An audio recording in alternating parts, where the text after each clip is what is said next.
हिंदी में यूपीएससी की तैयारी से संबंधित प्रोग्राम्स को देखने के लिए सब्सक्राइब करें स्टडी IQ-IAS हिंदी। नमस्कार दोस्तों, मैं हूं डॉक्टर पंकज मिश्रा और स्वागत है आपका स्टडी IQ-IAS हिंदी पर। दोस्तों, एक बड़ी खबर है। यूजीसी के जो इक्विटी गाइडलाइंस थे, जिनको लेकर के पूरे देश में बवाल मचा हुआ था, इस पूरे बवाल को सवर्ण बनाम अदर्स बना दिया गया था। अगर आपने ध्यान दिया होगा तो इससे कई सारी घटनाएं और कई सारे शब्द आपको सुनने को मिले होंगे। जैसे इसे बहुत सारे लोगों ने मंडल 2.0 जैसा नाम भी दिया और यहां तक कि विरोध करने वाले छात्र इसे रॉलेट एक्ट से भी कनेक्ट करने की कोशिश करते हुए दिखाई दे रहे थे।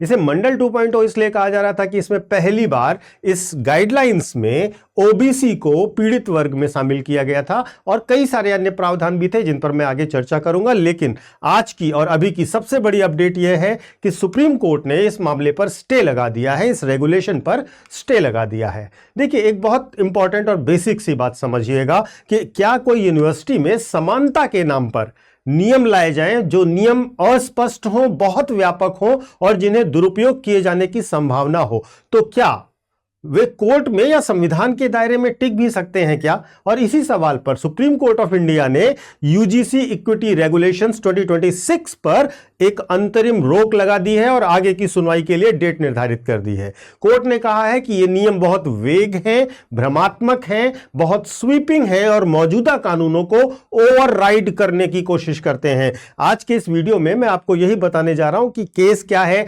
यूजीसी इक्विटी रेगुलेशंस कहते क्या थे 2026 वाले, और सुप्रीम कोर्ट ने किन ग्राउंड्स पर रोक लगाई है। ये टेक्निकल बात है और आपके लिए जाननी जरूरी है। और इस सबसे बड़ा यहां पर संवैधानिक सवाल कौन सा खड़ा होता था, उसको लेकर के भी देखना होगा कि क्या मुद्दा था। यहां पर कई यूनिवर्सिटीज और एकेडमिक बॉडीज ने, कई इंडिविजुअल्स ने, कई संगठनों ने सुप्रीम कोर्ट का दरवाजा खटखटाया था और पिटिशनर्स का यह कहना था कि यूजीसी ने बहुत व्यापक पावर्स अपने हाथ में ले लिए हैं। रेगुलेशंस में स्पष्ट तरीके से शब्दों को डिफाइन नहीं किया गया था, यूनिवर्सिटीज की ऑटोनॉमी पर सीधा हमला किया गया था और साथ ही साथ जो सवर्ण है उनके मन में एक बड़ा भ्रम और डर स्थापित हो चुका था।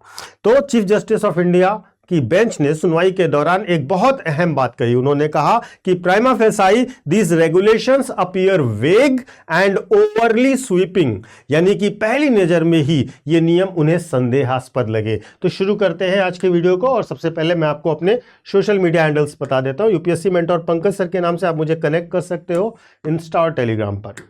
देखिए, सबसे पहली बात यह है कि मामला महत्वपूर्ण क्यों है। इसमें कई मामलों पर विवाद था, जैसे समानता और समावेशन के नाम पर आप संस्थानों की स्वायत्तता पर सीधा हमला कर रहे थे।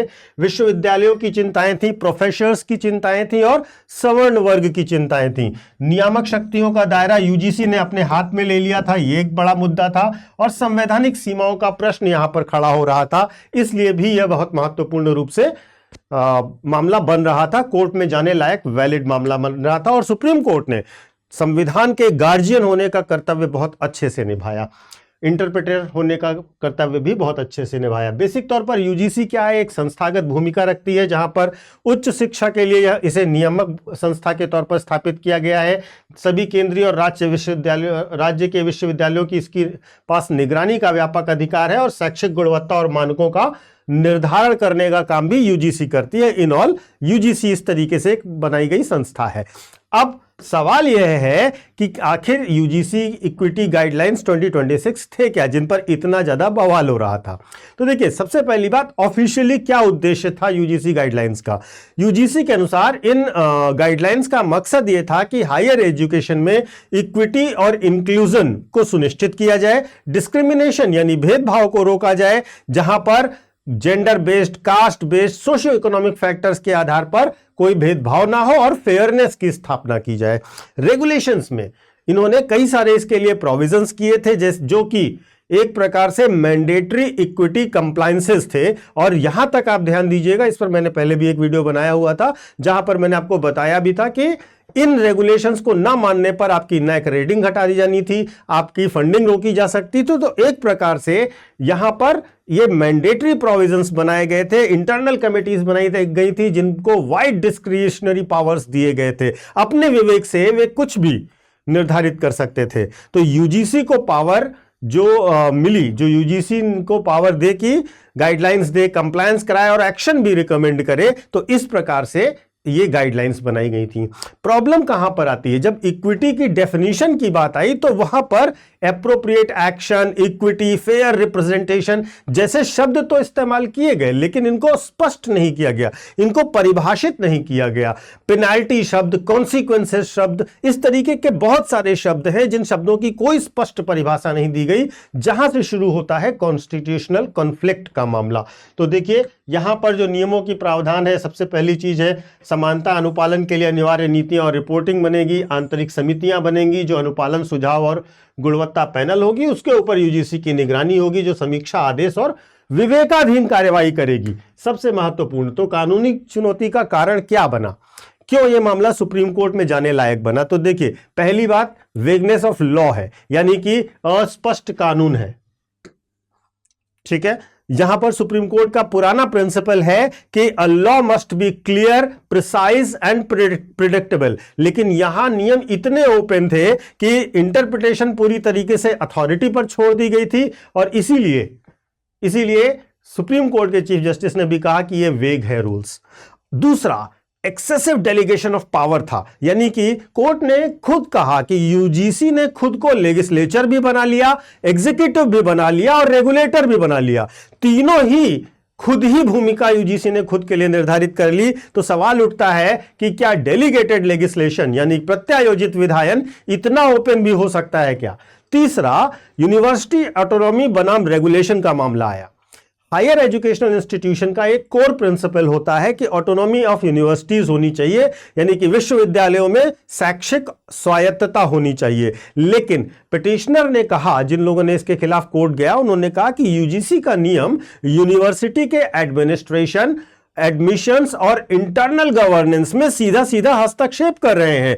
आर्टिकल 19(1)(g) का वायलेशन हो रहा है और इंस्टीट्यूशनल फ्रीडम का मुद्दा भी यहां पर इफेक्ट हो रहा है। तो इसलिए इस पर ध्यान दिया जाना चाहिए। और चौथी और सबसे बड़ी बात जो थी, जो कारण बनी सुप्रीम कोर्ट के द्वारा इस मामले को एक्सेप्ट करने की, वो थी ओवरलैप ऑफ एग्जिस्टिंग लॉज।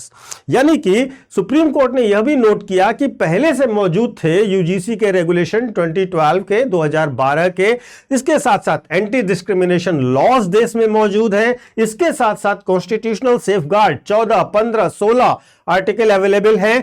तो नियम क्या वास्तव में उन पुराने नियमों को ओवरराइड करने के लिए नए नियम बनाए गए हैं? इन सभी आधारों पर क्या हुआ, यह मामला कानूनी चुनौती के लिए समर्थ और सक्षम बना। अब यहां पर जानने की बात यह है कि कोर्ट ने क्या क्या कहा। तो देखिए सबसे पहली चीज तो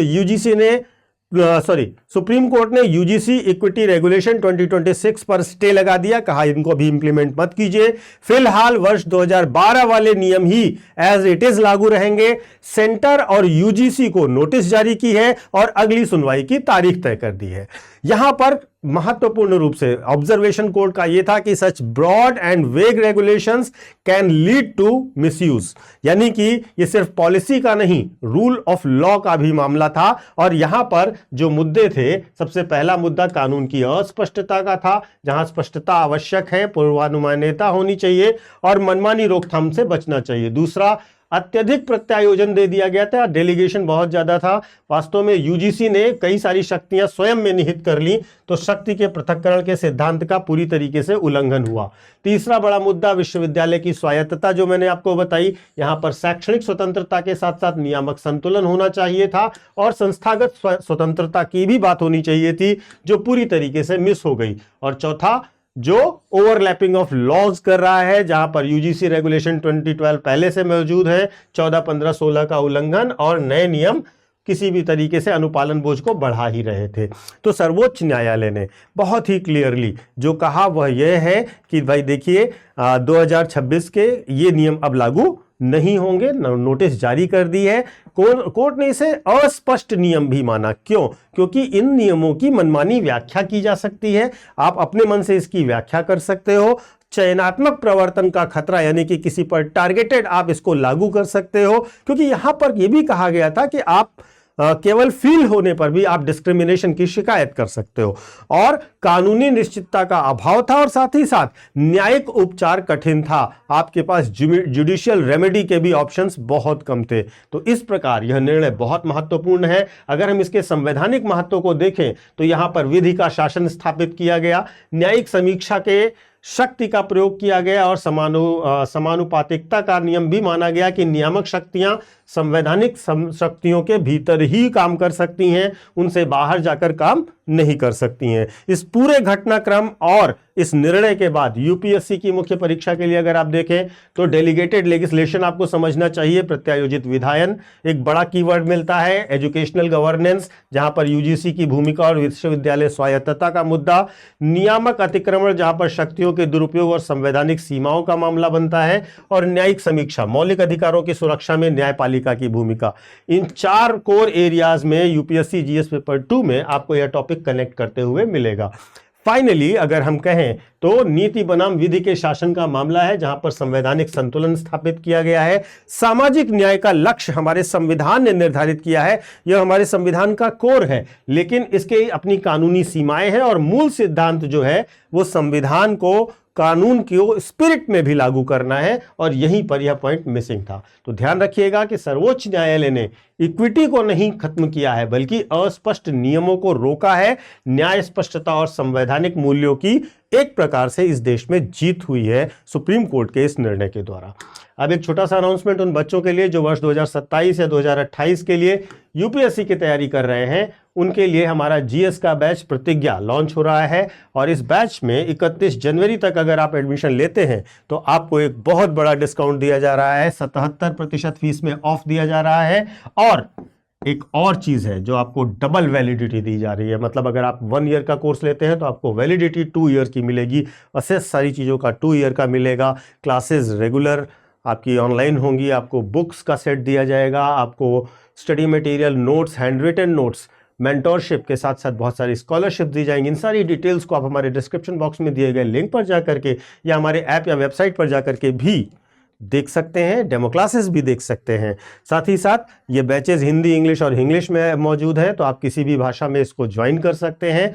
जल्द से जल्द ज्वाइन कीजिए क्योंकि 31 तक आपको ये एक बहुत बड़ा ऑफर मिल रहा है। ध्यान रखिएगा कि जब भी आप एडमिशन लेने जाए तो आप पीके लाइव कोड लगाइएगा, क्योंकि इस कोड को लगाते ही आपको मैक्सिमम डिस्काउंट ऑफर होगा जो कि 77% ऑफ है और प्लस डबल वैलिडिटी भी है। तो इसलिए देर मत कीजिए, 31 तारीख तक का वेट मत कीजिए। धन्यवाद। हिंदी में यूपीएससी की तैयारी से संबंधित प्रोग्राम्स को देखने के लिए सब्सक्राइब करें स्टडी IQ IAS हिंदी।